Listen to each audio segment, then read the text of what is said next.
Love teaching, but you also want to travel the world. You want to see other places in the world. Let me know in the comments if that's you and where you would like to go. Like, if you could go anywhere in the world, where would you like to go? But what if you could combine your love of teaching and your love of traveling into one lifestyle? Today we're going to talk to somebody who did just that, and he's going to share his best tips with you to help you get started if that's something that you want to do. And I know that that's something that a lot of people want to do because I've had so many messages and people asking me about this in one-on-one strategy calls. And honestly, that's not my forte. So what am I going to do? I'm going to bring someone who can help you. Welcome back, everyone. If you're new here, my name is Jillian from JillianShanahan.com, and on this channel I teach you how to make a living teaching online. I upload every Tuesday and every Saturday, so if you don't want to miss my future videos, make sure you click subscribe and hit that little bell notification. Today I have the pleasure of bringing to you Camden Long. Camden has been teaching and traveling for years, and I knew that he had some expertise that he could share with you in this area for those of you who want to know how to do this. So let's welcome Camden. Oh, and during this session with Camden, if you have any questions, drop them in the comment box because Camden has already offered to come back and answer any other questions. How many places have you traveled before? I first started in 2009 in Costa Rica, and that was the first time that I was able to get into Latin America, get more familiar with the Spanish language, take my TEFL certification in a place called San Jose, Costa Rica. It was a 1-month course, and that is what really kind of just opened the flower for opportunity, because I always knew that I wanted to be a teacher, but I wasn't sure if public school in the USA was for me. I think public school and the teachers in public schools, I give them all the credit, the respect, and everything that they deserve. But, at the same time, we have to be honest with what we're looking for, what we're looking to do. And if you want to travel, meet new cultures, try some new languages, get out there, get outside your comfort zone, then the best way to do that is just go on Google or whatever flight search engine that you can find and look for those plane tickets, study those plane tickets, understand the country that you're going to travel to. And back to your question, I've probably traveled to I think not that many, because on YouTube, there's some people that are like, I traveled to 30 countries and 50 places. And so I'm not one of those types of people, but I have been to Costa Rica, Nicaragua, Mexico, Laos, Thailand. I slept in the airport in Malaysia for 6 hours. And I don't know if that counts. And then, of course, I went to China 4 times. So anywhere between not that 6 many or 8 places. Not that many places, just more than the majority of people watching this. That's a lot. And well, I don't know. Maybe some people have traveled more. You never know. But I think what's interesting is I didn't plan to stay in Thailand. But that's the most amazing thing about when you put yourself out there, when you have courage, you have faith in what you're believing in, and you go for it. You never know what's going to happen. So when people think of Thailand, they think of beaches, maybe some parties, like a full moon party, having a good time. I didn't really get to do any of that. So I met my wife the first week and I was done. So I had no time to party, no time to mingle, meet and greet and all that stuff. So my wife was at the same school that I was located at, and we just basically hit it off, and then she moved in after 2 weeks. Wow. So, okay, Brenda says, hi, Jillian in Camden. I just want to let you know that she's saying hi. Oh, yeah. Hey, Brenda, I appreciate you coming. So you have done a combination of online and in-person schools overseas, right? Mm-hmm. Yes. How did you find reputable, where did you start there? How do you find a reputable place? Because there are a lot of scams out there, people trying to get you to buy tickets or get your passport and buy tickets to, and it ends up being a scam. And we've heard of that happening. How do you avoid that, or how do you find the reputable ones in the country that you want to go to? Well, that's a great question. So I do have friends that have experienced personally with several countries. They get there and things are not what they expected it to be and what they were told that it would be. So always read as many reviews as you possibly can. And of course, people can fake reviews, but if there's a good 50 or 75 reviews and they're all different, they're not just repeating the same ideas. I mean, you can kind of use a little bit of your common sense and realize hey, this is probably a reputable, 2 examples. If you have one company that has say just 30 reviews or maybe 5 reviews or no reviews at all, that's kind of a red flag. Whereas compared to a school, institution, or TEFL organization that has 50, 100, have the picture of the actual teachers, have videos of the actual training courses. Like, I've never met Alex Stevenson face to face, but he has ninjateacher.com and he's based in Vietnam. So his website, his YouTube videos have a lot of footage and resources where you're seeing the TEFL trainees in the class, you're seeing the teacher instructing the trainees. So, you know, try to find as much video footage as you can, as many reviews, and of course the interviews. You really want to ask them as many questions as you possibly can, because if you don't ask them the questions, then they're just going to take advantage of you. Even if it's not a scam, they can still take advantage of you when you get over there. Like, hey, you know, you're scheduled for 30 hours this week, but actually we need you to come in on Saturday, even though it's not in your contract. So you have to, I don't want to say be willing to fight for yourself, but you have to be prepared for those types of situations as much as you can. And when it comes to like a scam, I mean, what about you, Jillian? Like, do you have any suggestions, like from what I just mentioned there? Like, do you think you can expand upon that? Well, this is not my forte, but going back to the reviews, I think that a lot of times when you're talking about these foreign companies that are bringing in English teachers, a lot of times you can tell which reviews were made by actual English teachers, and which ones are not written by someone who, you know, would be teaching English. So I guess that's another thing, going back on the reviews, or trying to find Facebook communities where people are, you Yes. know, expats or whatever. Yeah, that's definitely true. Definitely ask people that have already taken the course. So like, if there's like a TEFL organization, go on Instagram, go on Facebook, see if they actually have a Facebook profile, see if they have an IG page. And if they don't, that's okay too, because there's some agencies like in mainland China or some other places, they may not have access to like past the firewall unless they have a VPN, so they can get into the Western apps and stuff like that. So don't pigeonhole some agencies or some recruiters that don't really have a fully set up Facebook page or a fully set up Instagram page. But as long as you are connecting with the people of the organization, looking at the reviews, seeing if they have some type of photo, video footage, and then also actually just going onto the Google geography, like looking at the GPS, where is the actual school? Is there even a school there, you know? Yeah, that's true.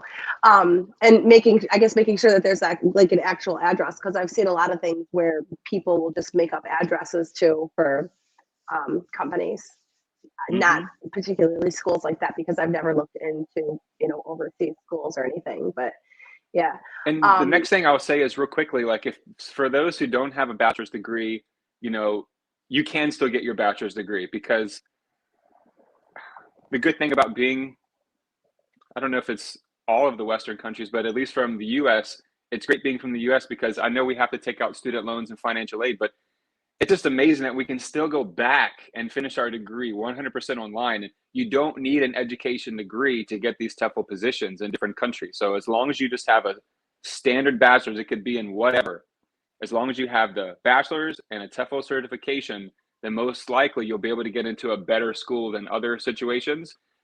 If you don't have any experience and you're trying to volunteer, you go to a local church, go to a local YMCA, a boys and girls club, something that you can get, even if it's just 5 hours a week, 1 hour each day, Monday through Friday, that's still going to be better than having nothing or lying about it on your resume.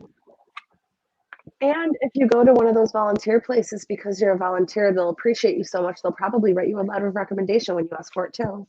Yes, exactly. So good that you brought that up. Because definitely, and one more thing real quickly, just wanted to say, like, the reason why I brought up the degree issue is because those who are looking for jobs without the degree, you can still get some decent spots. Okay, I'm not trying to deter you away, but number one, you got to be really careful, because every country has different regulations, so you have to know what you're getting yourself into. I'm not recommending it, but if you have a degree, then 100% your options will be much more secure, much more foundational, because they can't like, how to, like, what's the idiom I'm trying to think of? Like, they can't not like a rigmarole, but they can't play you, they can't take advantage of you as much, because if you're just like, I need a job, please, I'll take whatever, like you could be thrown into a school with like a very difficult environment, maybe not a lot of support, not a lot of good resources around you, and then the salary's not going to be as high. So for those who have never been teaching and traveling abroad, if you can get your master's, I highly, highly recommend it, because it doesn't matter if it's Thailand or Vietnam or mainland China, you can find amazing international schools that pay 2,000, 3,000, sometimes 4,000 and higher per month. So, I mean, to be able to do that in like Southeast Asia or in different countries, you can save so much of that money. So just be aware that the further you go in your education, the better job opportunities that you will have abroad, and the more secure, the more reliable that they will be. And the interview process will be much more stringent as well. The first one, okay, I got a couple questions here. So the first one, you said Yeah. Steven something from Vietnam. That's like a school that people can apply to. Is that what that was? So Alex Stevenson, I believe he's from South Africa, and he started his career in South Korea. And he had a viral video about his day in the life of teaching in South Korea. So I'm sure he saved his money from South Korea for like a couple years or something. Then he relocated to Vietnam, started ninjateacher.com. And so they get teachers from around the world, positions in schools at Vietnam, and then of course, online TEFL certification and face-to-face certification. So you could definitely check him out on YouTube. When, it's a general rule, and I know every country is going to be different, but when would you normally plan on starting someplace? Like, does it start with the beginning of the school year? Do you have to do the research there? And like, how long before you plan on going over there and starting, should you do your process? Like, should you start the whole process? Yeah, I would say at least 6 months. It could be up to a year. It took me a little bit, like probably about 6 or 9 months. Like I really knew that I wanted to travel, but it was a matter of just clicking that button and finishing the purchase, because I was really nervous. Like my parents didn't really want me to do it. They were like, you need to stay in America. You need to finish your degree, stay focused. Don't go, drifting off too far. But so I was about to click it and purchase the TEFL course in Costa Rica, but then I put it off for like 2 more days, and then I just couldn't put it off anymore. So plan in advance as much as you can, 6 months, 9 months, 3 months. If it's 1 month, doesn't matter. But when it comes to researching the place that you want to go to, you have to know the language, you have to know the culture, what type of food, the climate.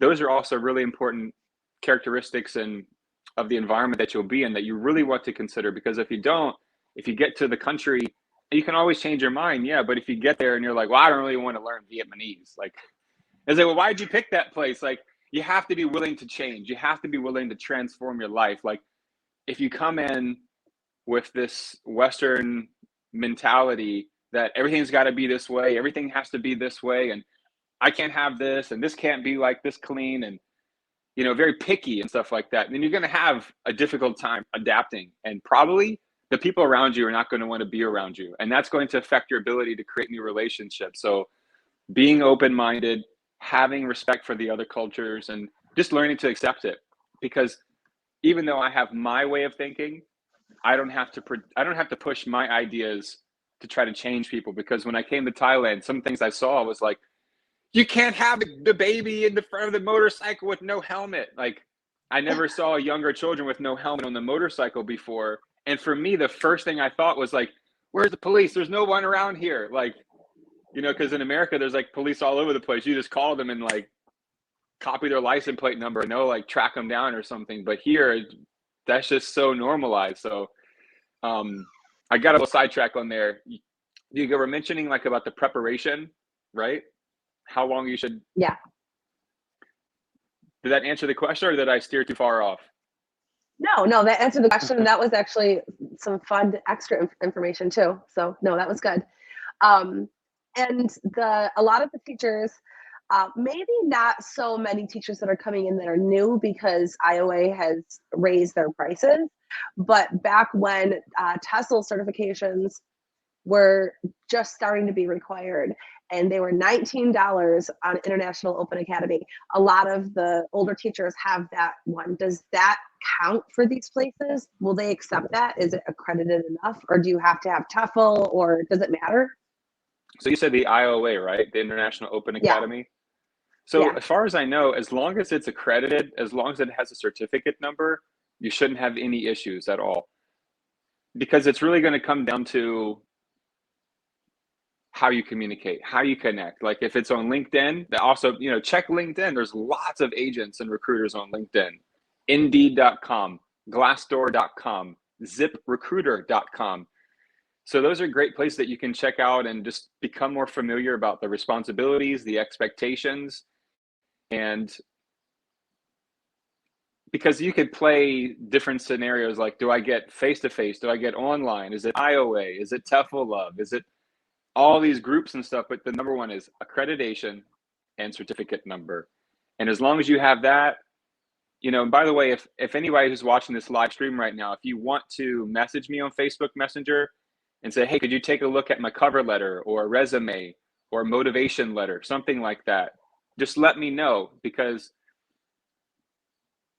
resumes are transforming right now. The way that recruiters and employees see the actual resume and the cover letters, like, of course, you should have like a profile photo at the top right or top left, but at the same time, you need to have like a sales pitch, like a 15-second thumbnail video where you're just saying something basic like, hello to the staff at, let's say, International School in Bangkok. So hello to the faculty and staff at the International School of Bangkok. My name is Camden. I'm a native English speaker from America. I've been teaching English for over 2 years now, and I would love to be a part of your team. Just something basic like that. 10 or 15 seconds, because that, again, that's building the bridge of trust. It's building the bridge of connection, because the schools, if you're not in the country right now, and a lot of places will say, we're not going to take you unless you're in the country. So here's another suggestion, which may be a little bit more risky, but will definitely pay off, because if you have really centered your attention that I'm going to travel and I will make it happen no matter what. Okay, so let's say you fly into Thailand or somewhere in Southeast Asia.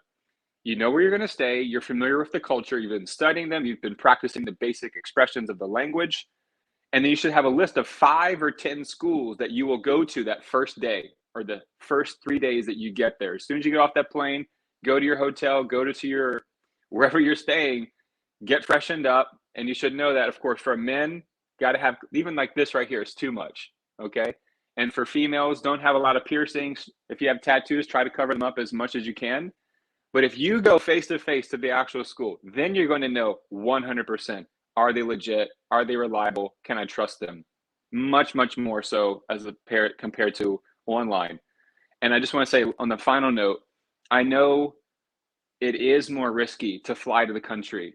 You saved up your money. What are you going to do if nothing happens?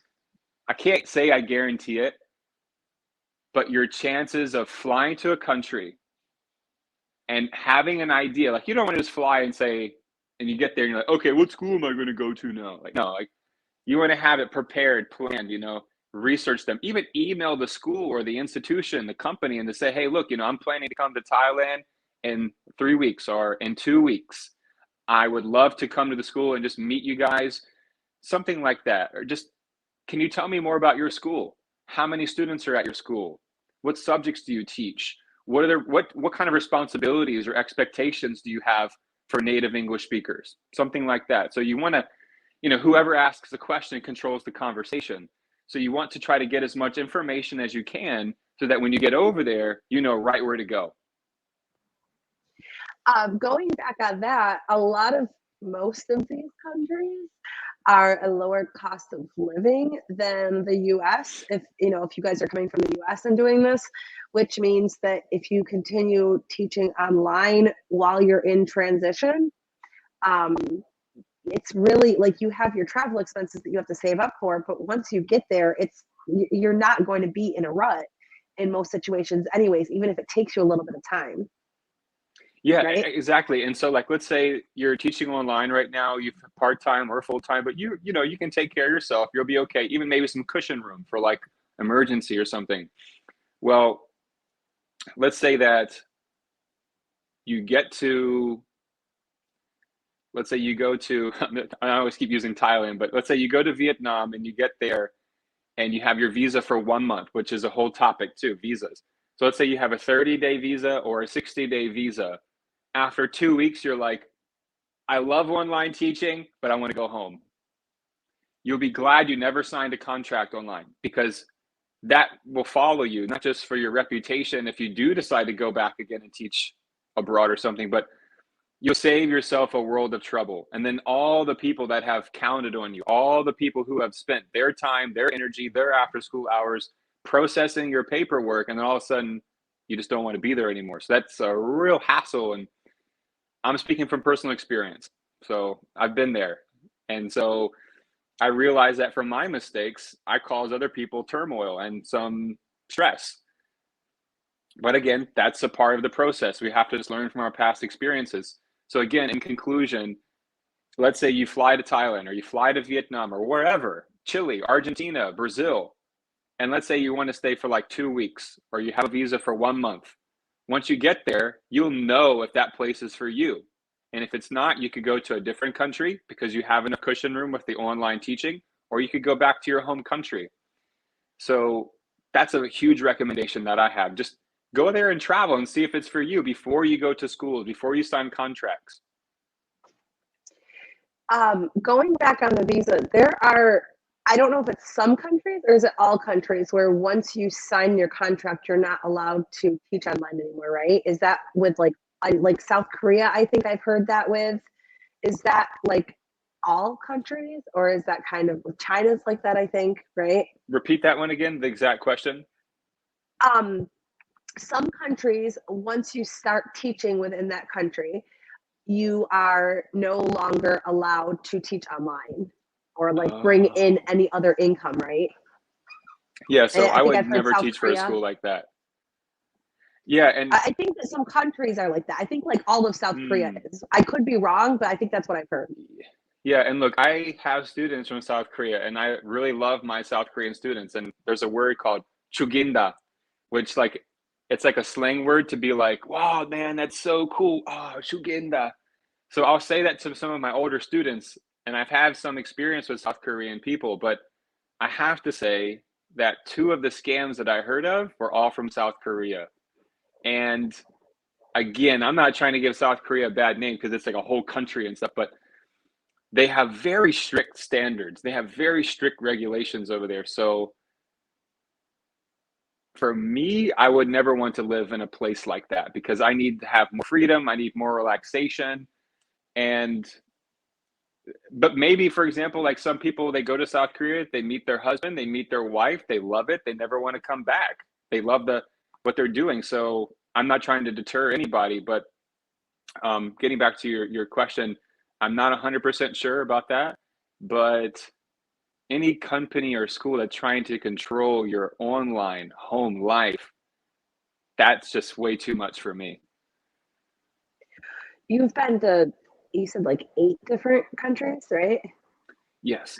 What do you think if somebody like didn't have their heart set on a country and they just wanted to travel, like they're cool going anywhere? What do you think is like the best like beginner expat type of place to travel Well, and teach? it's interesting. I'll say this. A lot of females want to go to Europe and more men want to go to Asia. And of course, people will come to their own conclusions for that. But hey, opposite cultures, it's very interesting because like my wife is from Thailand. And so even though I'm from America and I've dated like women from different cultures, you have to find out what's best for you. And so for me, just having someone in my life every day that's different, that speaks a different language, they come from a different religion, it just kind of keeps things new and fresh. And so if you're just trying to look to travel, see what's going on, I would definitely look into Europe. I would look into Latin America, and I would look into Asia. Those are the 3 main spots. The reason why I say Europe is because it's a totally different culture. So some people are really they're not really looking to be in a Buddhist culture. Maybe it's too different for them, maybe they like more a language that could be a bit closer to English or something like that. Because really, when you do get over here to Asia, it is pretty daunting in the beginning, like the tones, the characters. You have to really put in some time and effort. And if you don't, then you're going to have a lot of communication issues, and you're going to have a lot of stress, and you're going to have a lot of frustration. But if you start with like a Spanish speaking country, that would be my recommendation. Like, I started my career in Latin America, Mexico, Costa Rica, and Nicaragua. So that's something very familiar. And for me personally, like, after being in Thailand for so long, and when I look at Spanish, even though I cannot fluently speak Spanish right now, I'm at like an intermediate level. Oh my gosh, it's like looking at English. It's like, oh my gosh, like the Spanish is so easy. Portuguese, Italian, French, the Romance languages. Because when you've been dealing with all these characters for so long, you're in a completely different mindset. So if you want to travel, if you're unsure, I would recommend Europe, Latin America, and of course, Southeast Asia. But hey, if you want to go to India, if you want to go to Turkey, if you want to go to Mongolia, somewhere that's very different, not talked about as much, then you really just got to have faith and courage in what you believe in and what you want. That's a really important is wherever you want to go, you need to ask yourself in your notebook and say, like, why do I want to go to Spain? Why do I want to move my life into Spain? Why do I want to learn the Spanish language? Why is it important for me to experience the culture in Spain? So as long as you ask your why, I believe that you will come to your own realization. And if it's not strong enough, if your motivation and your reasons are not strong enough, then perhaps it's probably not for you. Maybe you should look at somewhere else. Yeah. And if anybody's watching this and you have like a question, feel free to type it in the chat because I can pull it right up on the screen and he can see it and answer too. Whether you started your career as an educator in America or England or Australia, South Africa, wherever, Scotland, Ireland, just remember that even if you've never been in education, you could love TEFL and fall in love with it. Whereas even someone who's taught as a public school teacher, if they go into a different country and do TEFL, maybe they don't even like it. Maybe they're like, whoa, this is not for me. I can't handle this. I need to go back to my country. It's okay. So I'm just trying to tell you, like, when you see these videos on YouTube and you read these success stories, or you are modeling after what someone else has already done, that's great, because that's how I've got my inspiration, my motivation, learning from others and applying different strategies that other people have done. But everybody's different. So you have to do what's right for you. And it's not all peaches and cream. Like, I've been broke. I didn't know where my next meal was coming. I've been fired. I've been let go. So it sucks, but it doesn't matter how many times you fall down. I think it's Ralph Waldo Emerson. I'll share this real quickly. He said that, let me get to it one moment. So Ralph Waldo Emerson said, our greatest glory is not in never failing, but in rising up every time we fall. So our greatest glory is not in never failing, but in rising up every time we fall. So it doesn't matter how many times you get knocked down, you got to get back up, because if you don't, you'll have regret, you'll have resentment, and then you'll fall into like a depression or start to have too much uncontrollable anxiety. So as long as you're moving your life forward and you're doing things on your own terms and you are applying yourself, you're connecting with other people. So that's also really important. Like, if you're trying to find a school, I recommend to just take your time with the research. And the three most important things that I always do whenever I travel is climate, food, and language. And as long as those three line up with your values, your morals, or what you're looking for, then you're going to have a great time. And the most important thing to remember is, no matter what, when you're abroad, you can always go back. So if it doesn't work out, you can always go back, and always try to have at least a plane ticket, amount of money for a plane ticket back home. Because a lot of teachers have been in, yeah. I love that food made the top 3 for you. It has to, because I'm crazy about food. I got like I'm really into like organic food and farming and gardening. So where I live has to have a good supply of, top quality food. Yeah. That is so cool. What is, okay. I probably already know this answer, but your favorite place that you've been?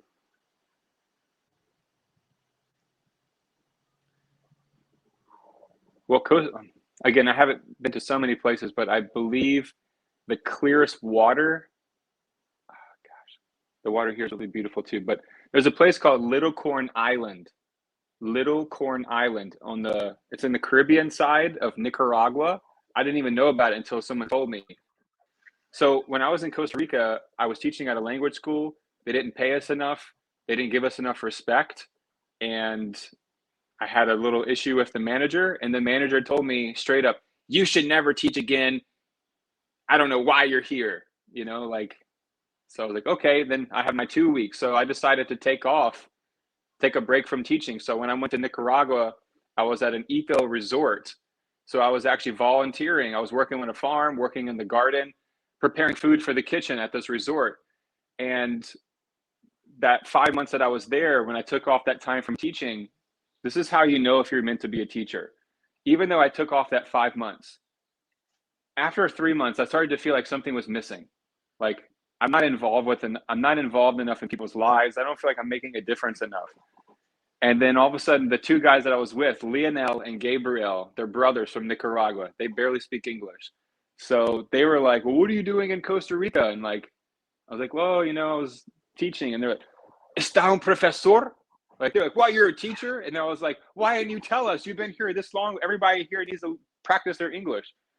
So then I told them that, and then the manager of the resort got like a huge whiteboard in the banana shack. And then I started like teaching people on their lunch breaks. So that's the thing, like, when you're a teacher, when you take off a long time, and then something inside of you, your intuition, that sixth sense, that voice inside of yourself is like, something's missing, something's missing. And if you don't have that, you need to start asking yourself more questions about, what do I really want in life? What's my purpose? I was expecting Thailand to be your answer because that's where you met your wife, right? Yeah. So here's the thing. So Little Corn Island was beautiful because there was only like 600 people in the island. There was no gas powered vehicles. The water was crystal clear. There was all kinds of different cultures there. So in terms of just this remote uniqueness, I would definitely say that this place called Little Corn Island of Nicaragua is fascinating. And then, Little Corn Island. Oh yeah, Little Corn Island. Yes. And then after I that, pulled it up so we can see it. I would say Costa Rica is kind of like my romance story, not like relationship so much, but just like, that's where I started my career. So I have a lot of profound memories in my heart, in my mind about those places and the people that I met there that I'll just never forget. And in addition, probably this place right now where I'm at, it's called Koh Samui. And there's I got it. international schools here. Okay, cool. So if you're thinking about like a place that you would like to go to, and if you do like the islands, if you do like warm weather, you're not afraid of the rain, then yeah, Koh Samui is the place to go. There's like 3 or 4 that's international beautiful. schools. Yes. And the one that you showed, that actually, go back a couple. That one's actually called, I've been to that one. We'll go back one more. Forward. Yeah, sorry. 2 forward. This one? Nope. Go back 2 more. Yes, that one. So that one's called Koh Nang Yuan, which is like, there's an island called Koh Tao. And if you can take like a little boat, it's just like 15 minutes from the mainland of the island. So that island there's like no plastic and there's no hotels on the whole place. So like they check your bags for plastic bottles and stuff like that. It's really interesting place. But there's 3 main islands in the Gulf of Thailand. You have Koh Samui, which has the international, has an airport. I forget if it's international, but I know they have a big airport here. And then you have Koh Phangan, which is kind of like the full moon party island where there's a lot of yoga, a lot of detox retreats, and a lot of just organic living. And then you have Koh Tao, which is like the scuba diving center for Thailand. And that's all in the Gulf of Thailand. So my suggestion is go for international schools. You got to go for international schools. And then, of course, like the cost of living is way more affordable. And so that's a huge advantage and a huge reason why, if you can travel and enjoy yourself, you can save money and experience the lap of luxury. You really can. That's so exciting.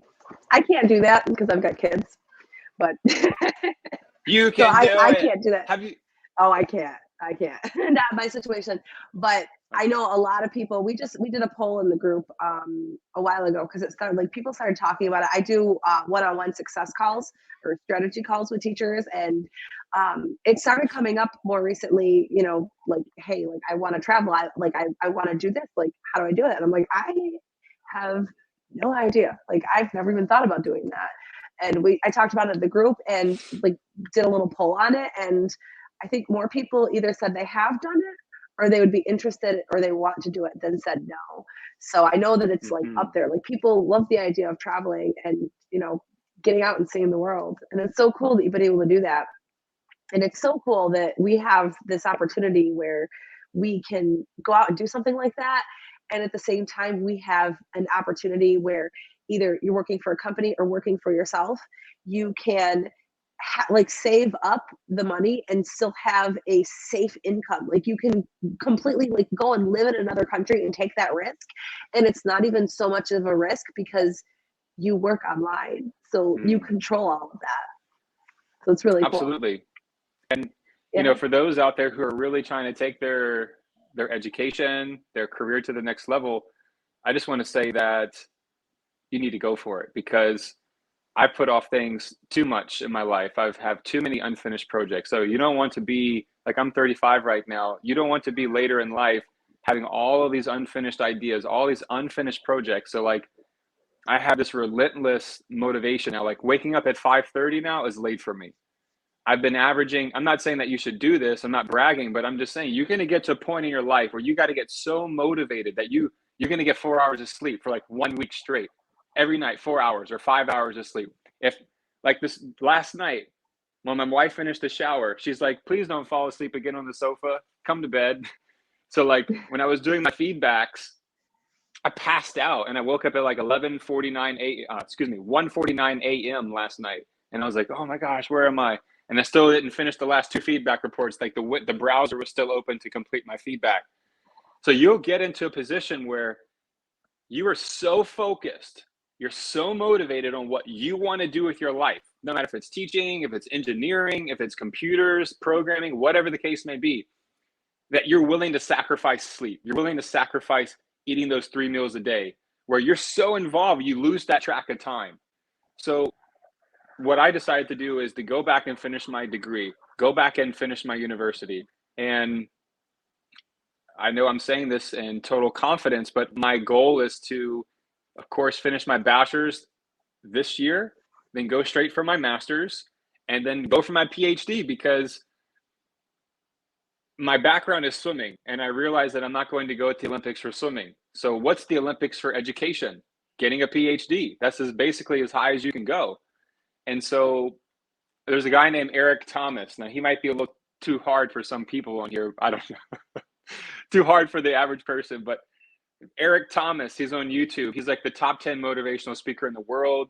He was born in Detroit. He's a hardcore guy. And he got his GED. Never finished high school.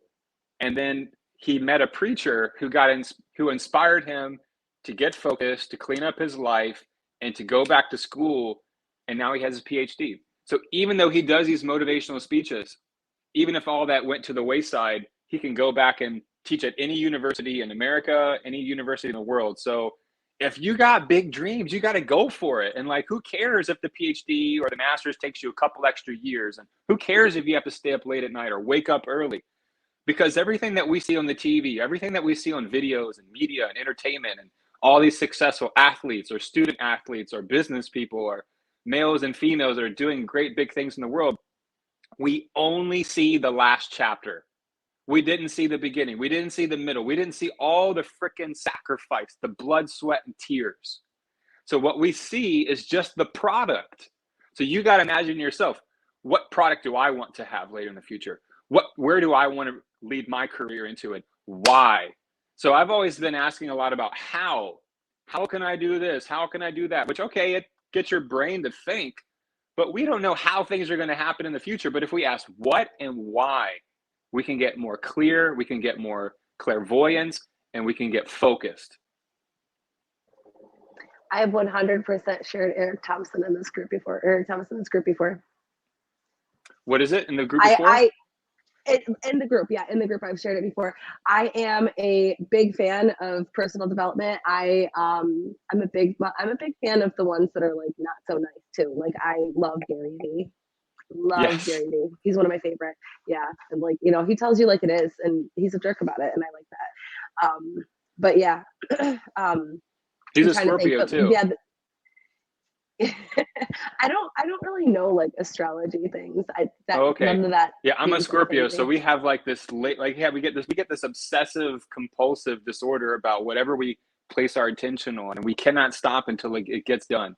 And it doesn't matter if it's Scorpio, but that's like a common trait, and yeah, that's one reason why I really wanted to connect with you further, because when we first started talking, I believe last year, with the whole fallout from Powfish and all that other stuff, and then you were like proactive. You weren't just like sitting and like, I don't know what to do. Like that was me too, but you were like very proactive and you were going at it and you didn't stop, and like you inspired me to try to do OutSchool, and your YouTube channel is just incredible. So I believe that you have a great opportunity to help people and to serve others.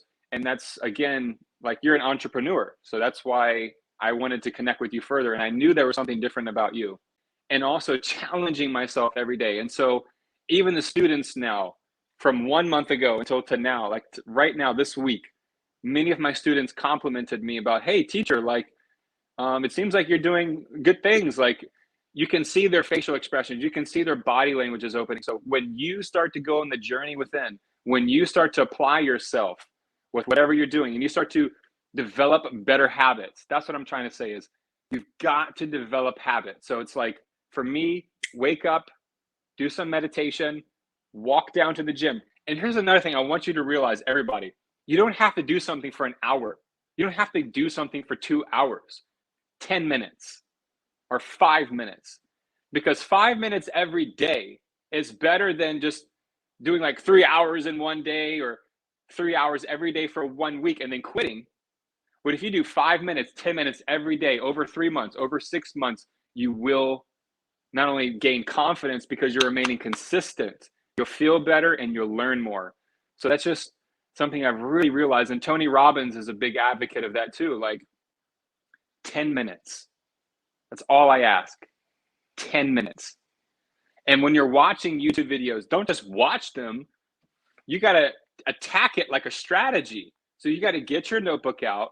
And what I do a lot now is I'll put a 25-minute timer on, the Pomodoro technique. So all throughout the day, as soon as I wake up, I'm putting on that 25 minutes. And then the next 25 minutes, I switch. So whatever you're doing, try to just get up, maybe just walk around for 5 minutes, just kind of jump up and down, get your heart rate up. So before you go into an interview, before you go into a class, before you send that email, ask yourself, where is my level of energy? On a scale of 1 to 10, where is my level of energy? And if it's not high enough, you got to do something physical to get that energy, to get your expression and your emotion, your physiology into the right place. And when you do that, people are going to feel it and people want to work with you. So after watching this, do you think that teaching abroad is something that you would like to do? Let me know in the comments. What additional questions do you have? Also, in the description box of this video, there is Camden Long's YouTube channel. He's on YouTube. Make sure you go over and follow him over there. If this video was helpful, make sure you give it a big thumbs up, and I will see you in the next video.